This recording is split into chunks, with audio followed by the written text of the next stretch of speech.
What's up, everybody? It's your favorite moment of truth, favorite nerd, and today we are looking at the Zeta Toys Armageddon, or their Bruticus. It is 7:26 p.m. on Monday. I am trying to fight through this so that I can get it up, so to speak. I've already done the onslaught video for you guys tomorrow morning. I know how much you want to look at it. Would you look at it? I also know how hard people fought to get it to me in a timely fashion, so let me shout out GCI Toys, who with the assistance with Titan 1 Toys was able to get this to me so quickly, even Barry Allen would be impressed. The full story is on the onslaught video, so look forward to that. My wife has agreed to stay up with me to get this done tonight. So I'm starting my drinks. Shout out to KJ Sparkles and Etchbox Customs for the glass. I think that's all I have to say before we get started, so let's get started. All right, so we're gonna start with Brawl. Make sure that you got your ankle rocker facing the right way so that you know you have the right ankle. Slide that in. Push it all the way forward. It's a firm, snug connection. Surprisingly snug, to be honest with you. And stable. You're gonna do the exact same thing for Swindle. Push it on through. You gotta just push through it. For Vortex, make sure the legs are split. You'll see an off-center design that should line up like Tetris with the hand. And then you're gonna want to close it back together. Same thing with Blast Off. It's a Tetris kind of design, and this way it also prevents you from putting the wrong hand on the wrong arm, which I have definitely done. So I appreciate the little extra help. All right, let's get to work. I'm gonna try to do one side. You know, I like to do this in real life for the first time. Oh, easy. And then this one, I've already noticed that there's like a spring-loaded side, so I'm guessing that you're gonna have to undo the arms. And that's that. And it went together pretty easy. All right, these should be a lot easier. Just make sure these flaps are open. Slide it down so that the flush side is facing towards the top. And close it back up. We're almost there. Use your support struts from truck mode to tab in his two signature cannons. And this may be a little difficult to do with the camera in front of me. And you can have them spaced further apart if you'd like, because you can use this setting of holes or that. But I'm gonna try this because I kind of prefer them to be a little closer. I'll get them cleaned up, we'll take a look at them. All right, let's talk about articulation. The head is on a hinge swivel, which is perfect.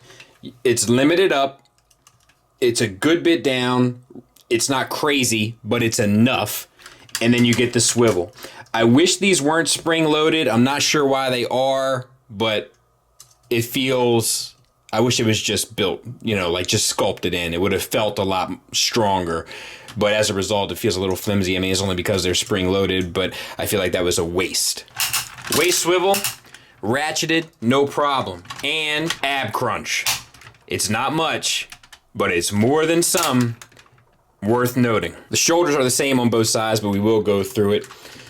This does have a tendency to come undone because of the strength of the ratchet. Not a big deal.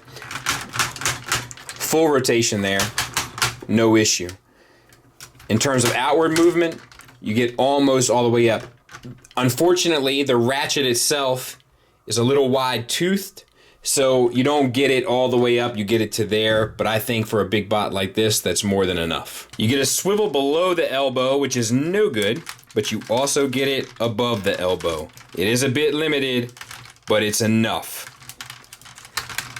You shouldn't have a problem whatsoever. It's at least 45 degrees, if not more, I feel like. And then the elbow itself, a perfect 90 degrees with some sculpted detail to boot. The hands, you get a swivel, you get a ratcheted tilt in and out, nothing up, down. And then the fingers, we'll show from the other side. You have a hinge here that gets you up and in. And then you have a secondary hinge at the thumb knuckle itself, so that's perfectly done. All the fingers you can spread out, which rarely looks good, but you can do it.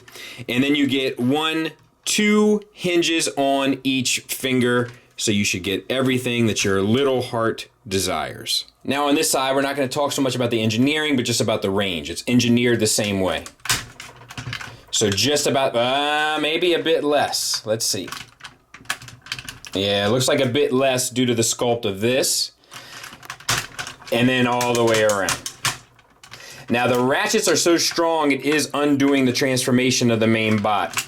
So that's got to be taken into account. Same bicep swivel, but this one is full, unhindered. And you can probably undo the panels on Blast Off and get the full range on that one as well.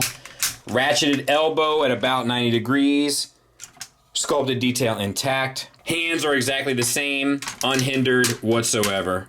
The hips, I'm not going to show you both sides because they're identical. But you do get the flap up, some nice painted detail on there. You can move it around to the side. That will get you a ratcheted universal all the way up. And you can move it back. This slides back and forth so that you can do an ab like a Throch crust. I don't recommend it, and definitely have it back because he is back heavy. We'll get there. And then the leg goes all the way out to the side. I didn't have this connection tabbed in properly, so it came undone, but it does go all the way out to the side. Looking at the back of the pelvis is pretty much the same deal. Flap up and move out so that you can get the leg all the way back to the back. So we're talking full Van Damme and full Monty. Now, when it comes to the knees, this is the weak link here. One of 2. But I do have 2 things I want to point out that I'm not exactly sure what they do. And let me try to see if I can get this thing in focus. One are these tabs. I'm not exactly sure what their purpose is. It might have something to do with onslaught. If it does, I missed it, so I apologize for that. Secondly, are these things. Now, they're on both legs. Take my word for it. I know sometimes you guys don't trust me, but you should. They're on both sides, and to me they look like keyholes of some sort, and I'm not sure if there's something that you can do with them to make the connection to the knees a bit more solid, because that's the one thing that does have a tendency to fail. However, speaking of the knees themselves, you do get more than 90 degrees, just a bit, and then you get this piston in here. That's something that they've kind of liked doing since the Devastator days, but I'm just not sure what that keyhole was all about. But as you can see, I've connected this leg solidly, and this one doesn't have any issue whatsoever with staying together. The other one does. We're going to try the knee just to illustrate. Let's see how it holds up. All right. Also, be mindful, this piston, oh, see, there's the connection coming loose. You see it? It did all right going in. When you go to manipulate this leg back, the piston has to angle into the knee, not out, or you won't be able to close it. And there's that keyhole again. Feet. Or should I say, feet. You got a toe tilt, which is fine. And then you have a pretty impressive ankle rocker. I don't know if you can see that, but it's pretty impressive. I'll get them in some poses towards the end. No ankle tilt, that's okay. Obviously not preferred, but if it means some extra stability, I'm more than willing to accept it. But it's worth noting that there's no tilt, plenty of rocker. And there he is from the back. Pretty clean. Let's do some size comparisons. Size comparison wise, there it is with Unique Toys Abominus. I didn't talk about him during the How Are They Holding Up video, but he's actually holding up surprisingly well as an FYI. But he's just dwarfed now. He's a regular Mimbley, whatever that guy's name is from Lord of the Rings. There he is with a couple breakdowns and an aerial bot. And there he is with Unique Toys Bruticus, which I'm anxious to show because I want to get them back into bot mode immediately. And I'm going to get rid of the arms because they don't work for me. But he dwarfs him. And I will say that prior to getting this Bruticus, he was definitely my second most secure combiner. Second most stable next to Constructor. He's now moved on to the number 3 slot. And the only other combiner combiner I would put in the same category with him as far as being stable would be Generation Toy Gravity Builder. He's a very stable combiner, but he's not what I'm looking for size-wise, and proportion-wise, he doesn't hold a candle to this. There he is with Howling Meteor, and as a G1 Transformers fan, since before I can remember, I can't begin to describe what this feels like, but it's pretty close to perfect. There he is next to Constructor, and that is just exactly what I'm looking for. A lot of people think that Devastator should be taller. You're wrong, but that's cool. This may not work for you. Scale is in the eye of the beholder. Calm your feelings before you go crazy and make a thread about me. But to me, they should all be relatively the same size. If one of them is going to be bigger, I'd prefer it be Predaking. But outside of that, I'd like them to relatively be the same size. This is exactly what I'm looking for.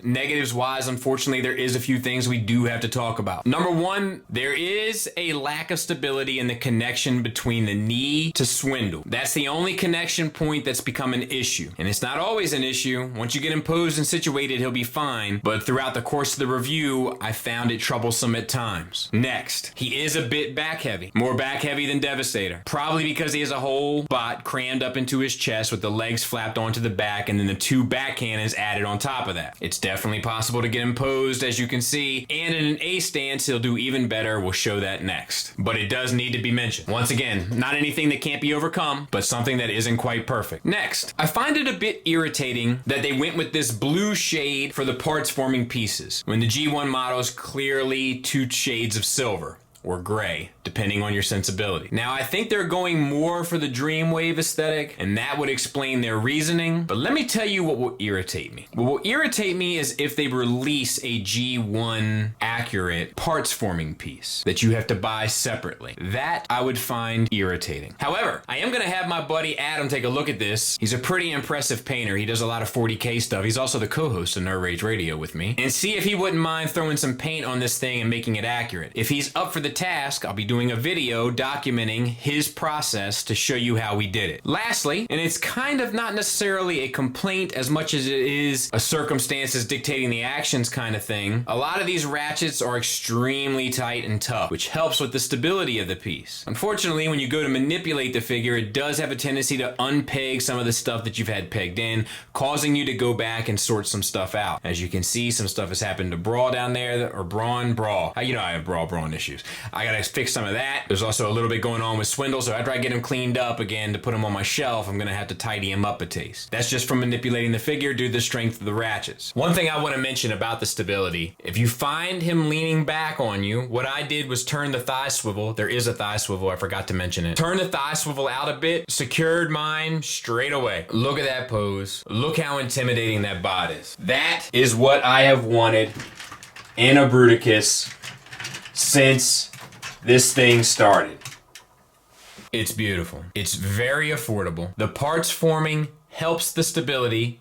Unfortunately, it's not as stable as Devastator. I can't give it that credit, but it's still easily my second most stable combiner. The proportions work better than any other combining set that doesn't use that parts forming element. It really is the key to it all. It's what makes it look right. I know people hate parts forming, and that's unfortunate if you feel that way. Because all I can tell you is that it fixes all the aesthetic issues that all of the combiners face, except for this in Constructor. The articulation is impressive and surprisingly stable given its weight. The plastics being a bit lighter make a little bit more sense in the end because it is heavy enough as is. There's not a ton of paint on it, but it does look cohesive. There are a few bells and whistles along the way, and a few accents to boot. Its presence is second to none, maybe with the exception of Devastator. I think that's going to depend on your preference of character. And it cleans up amazingly well. Good job, Zeta. You can get better with the 5-part count. This, I believe. But good job. I'm in. Bring on Superion, and then let's see something else.